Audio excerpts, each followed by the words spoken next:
अस्सलाम वालेकुम everyone, I hope you guys are doing well. बहुत से लोग मुझे मैसेज कर रहे कि शायान भाई, after new F1 visa rules, visa ratio का क्या होगा?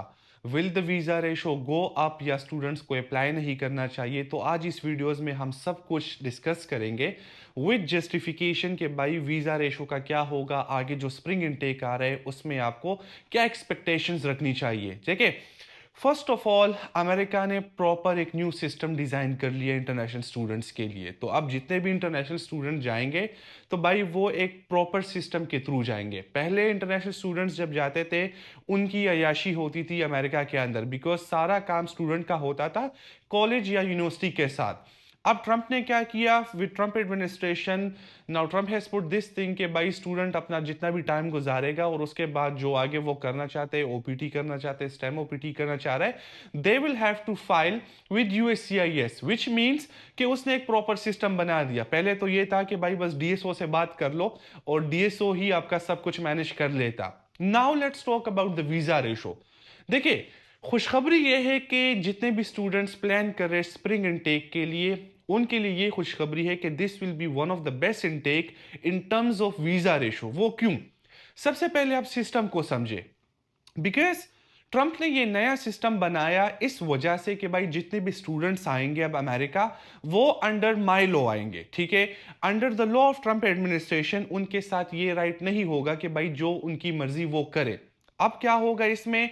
अब अमेरिका ये टारगेट कर रहा है कि भाई जितने भी स्टूडेंट्स आ रहे हैं अमेरिका स्प्रिंग इनटेक, तो ऑलरेडी वो एक प्रॉपर सिस्टम के थ्रू आ रहे हैं।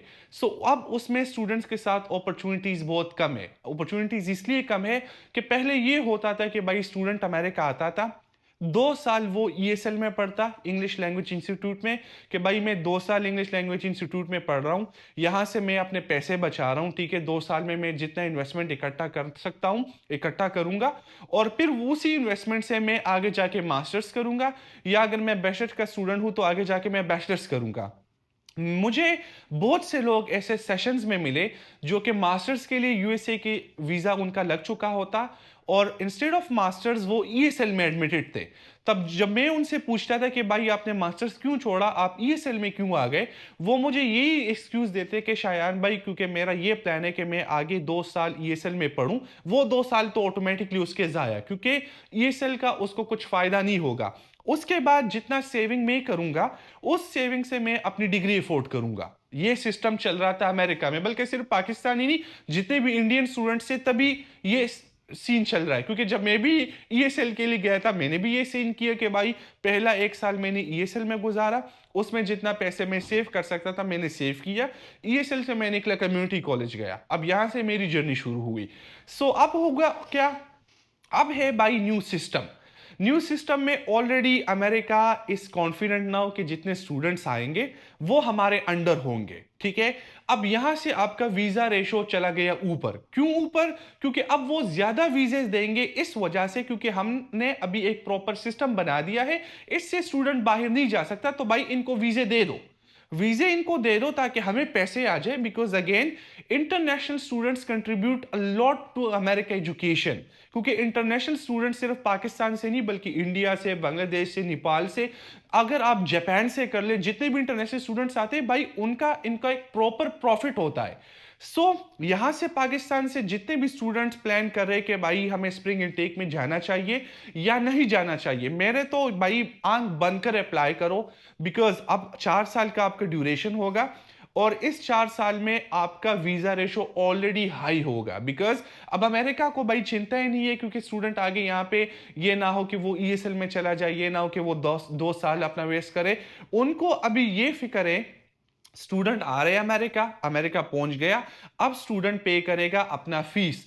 अब स्टूडेंट ये नहीं करेगा कि भाई वो जाके अगला 2 साल अपने जाया करे। जाया वो अब भी कर सकता है, वो अभी ईएसएल जा सकता है, लेकिन बाद में जब वो 4 साल बाद एक्सटेंशन के लिए अप्लाई करेगा, so after 4 years then USCIS will decide कि हमें मजीद इसको आगे वीजा देना चाहिए या नहीं देना चाहिए। So this is the golden opportunity for all those students जो मुझसे बार बार मैसेज करे कि शायान भाई हम प्रोसेस कब शुरू करें, शायान भाई स्प्रिंग इनटेक के लिए जाना चाहिए। भाई आंख बंद कर अप्लाई करो या खुद अप्लाई करो। अगर खुद अप्लाई नहीं कर सकते, इफ यू डोंट नो कि विच यूनिवर्सिटी टू टारगेट, किस यूनिवर्सिटी में मुझे स्कॉलरशिप मिलेगा, क्योंकि अब सारा यहां पे प्रोसीजर होगा इस चीज पे कि you should have one of the best offer. Best offer क्या है कि भाई स्कॉलरशिप भी हो, स्कॉलरशिप के बाद आपका फीस भी कम आ रहा है, क्योंकि अब आप वो स्टूडेंट्स की तरह नहीं होगे जो ईएसएल जाके अपने 2 साल जाया करेंगे। सो अगर खुद नहीं कर सकते, मुझे रीच आउट करो, reach out to me and we will help you. अगर खुद कर सकते हो, दबा के 3 अटेम्प्ट्स फॉल इनटेक तक दे दो। स्प्रिंग इनटेक है, स्प्रिंग इनटेक के बाद फॉल इनटेक है, ठीक है। 2027 will be the game changing year, जिस तरह मैंने फॉल के लिए बोला था 2024 में, और उसमें पाकिस्तान से मैंने 44 स्टूडेंट्स निकाले थे। इस तरह 2027 जो स्प्रिंग इनटेक है ये सबसे बड़ा इनटेक है, because new rules has been implemented. अब न्यू रूल्स की वजह से यूएस वीजा देगा कि भाई हमने न्यू रूल्स लगा लिए हैं, जितने भी स्टूडेंट्स आ रहे हैं उनको ऑलरेडी पता है कि न्यू रूल्स टफ है, फिर भी ये अमेरिका आ रहे हैं। सो मतलब ये है कि they are now getting used to the system. इस वजह से ये अपॉर्चुनिटी आपको मिल गई। बहुत से लोग बोल रहे हैं कि नहीं भाई अमेरिका कोई अप्लाई नहीं करेगा। मैं सबसे पहले तो उनसे ये क्वेश्चन करता हूं कि क्यों अप्लाई नहीं करेगा। Because 4 years is a lot of time. आपकी जिंदगी को 4 साल आपको मिल रहे। इफ यू परफॉर्म वेल, अगर आप अपनी CGPA टॉप रखो, अगर आप कॉलेज रेगुलरली जाओ, अगर आप अपनी स्टडीज मेंटेन करो, आपको एक्सटेंशन मिलेगा। एक्सटेंशन मिलने के बाद आपके ऑलरेडी ग्रीन कार्ड के चांसेस ज्यादा हो जाएंगे, because once you get extension from USCIS, इसका मतलब यह है कि भाई इस स्टूडेंट को ऑलरेडी एक एक्सटेंशन मिल चुका है। दिस मीन्स कि ही इज परफॉर्मिंग गुड। आगे जाके आपके स्टेम ओपीटी के बाद, ओपीटी के बाद you can easily qualify for H1B visa, क्योंकि तब आपका जो काउंटिंग होगा वो ब्रिलियंट स्टूडेंट्स में आएगा। सिस्टम को समझे। सो मेरा ये मकसद है कि जितने भी स्टूडेंट्स अप्लाई कर रहे, do not waste their time, apply early. 15 अगस्त तक आपके साथ टाइम है कि भाई आप अर्ली डिसीजन में अप्लाई करो, ठीक है।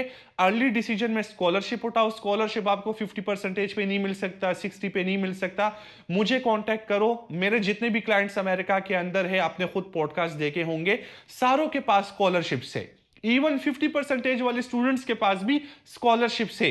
If you don't know how to get scholarship, I will help you. मैं आपको रास्ता दिखाऊंगा कि भाई आपने इस रास्ते से जाना है, आपको स्कॉलरशिप मिल जाएगा। बट द थिंग इज कि डू नॉट वेस्ट टाइम। देखिए, अगर आपसे ये स्प्रिंग इनटेक मिस हो गया, आप जाओगे अगले फॉल के लिए, विच इज स्टार्टिंग इन अगस्त 2027।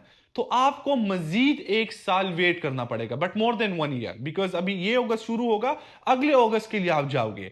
सो मैं अगर आपको अपना एडवाइस दूं, मेरा ये होगा कि go for at least 3 attempts. 3 attempts आंख बंद कर करो कि भाई मैंने 3 अटेम्प्ट्स करना है, इसमें मैंने निकलना है। 3 अटेम्प्ट्स आप फॉल तक लेके जा सकते हो। And believe me, with this new rules already the visa ratio is going good. आपके चांसेस बहुत ज्यादा होंगे। 90% ऑलरेडी जो प्रीवियस वीजा था रेशो उससे ज्यादा होगा। So make sure to watch this video in detail. अगर कोई क्वेश्चन है कमेंट्स में लिखो कि शायान भाई ये मेरा क्वेश्चन है। बहुत से मुझसे लोग ये पूछते हैं कि शायान भाई आपका कंसल्टेंसी चार्जेस क्या है, शायान भाई हम प्रोसेस कैसे स्टार्ट करें। देखे, मेरे साथ डिफरेंट पैकेजेस है। पैकेजेस में स्टूडेंट खुद डिसाइड करता है कि भाई उसको कौन सा पैकेज चाहिए। पैकेज में आप $1000 में भी अमेरिका जा सकते हो। सबसे महंगा तरीन पैकेज जो है वो $5000 का है, उसमें बहुत चीजें इंक्लूड होती है, और आप $1000 वाला पैकेज भी ले सकते हो। So if you are interested, make sure to book call session with me या मेरे जो सीनियर मैनेजर्स है, बिकॉज मेरे कॉल सेशन बंद है, ठीक है। मैंने अपने कॉल सेशन बंद कर लिए हैं बिकॉज ऑलरेडी बहुत रश था। तो my call session are not available. अगर आपने फिर भी लेना है, अगस्त 20 के बाद अवेलेबल होंगे। तब तक आप सीनियर मैनेजर्स के साथ सेशन ले, पैकेजेस को ले, पैकेजेस को स्टडी करें, फिर जो आपका बजट है उस बजट में आप हमसे अप्लाई करें। सिंपल, ठीक है। डिपेंड्स करेगा कि आप कितने अटेम्प्ट्स के लिए जा रहे हैं, क्या क्या सर्विस आपको चाहिए। If you are student who just want to apply for US, okay, well and good. If you are student who is just looking for scholarship, well and good, हम आपको हेल्प कर लेंगे। So this video was for all those students जो कि मुझसे पूछ रहे थे कि शान भाई वीजा रेशो क्या होगा। Now you have all the details, और मर्जी आप लोगों की है। Do not waste the time and apply on time. Thank you.